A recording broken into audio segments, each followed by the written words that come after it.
கடவுளே எனக்கு நீ இந்த உதவியை மட்டும் செய். எப்படியும் நான் ஒரு ஆக கூட எனக்கு ஆசையில் ஒரு 90 வந்தா போதும். படிக்கல தான். சரி, ஓகே.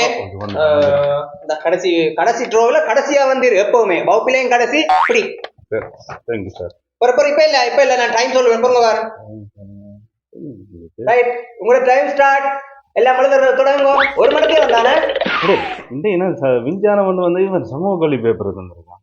என்ன கரைச்சல்டா ஒரு மாதிரி கதைப்போம். Sir excuse me sir. என்னடா படிச்சவனுக்கு எல்லாம் ஒரு டவுட்டும் இல்ல, படிக்காத உனக்கு தான் வகுப்புல படிக்காம இருக்க உனக்கு தான் டவுட். என்ன டவுட்? நான் வந்து சார் சமூக கல்வியை தான் என்னைய படிச்சுட்டு வந்தேன்.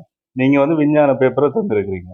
அட எரும மாடு, சமூக கல்வி உண்டைக்கு என்ன பாடம்? உனக்கு தந்திருக்கிற பேப்பரே ஹிஸ்டரி, வரலாறு. அதே தெரியாம விஞ்ஞானம் விஞ்ஞானம் ஒண்ணிக்கிற உங்களை என்னடா செய்யறது? இந்த வகுப்புல வச்சு கொண்டு சமீப காலமா நான் ஒண்ணு பார்த்து கொண்டுதான் பாரு. இந்த போக்கு நடவடிக்கைகள் ஒன்றும் சரியில்லை. நீ எழுதினாலும் சரி எழுதாட்டாலும் சரி நீ முட்டை தான் எடுக்க போற. முட்டையை கொண்டு அவிச்சு கூட்டி. சார் ஒரு பெண் இருந்தா தாரீங்களா சார்? பெண்ணும் இல்லாம பள்ளிக்கூடத்துக்கு எக்ஸாமுக்கு வர தப்பி நான் எப்படி சமாளிக்க போறேன்னு இந்தா இதை வச்சு நீ உன்ற பேரும் சுற்றெண்ணையும் தான் எழுத போற. அதை எழுதி தந்துட்டு போகதியா.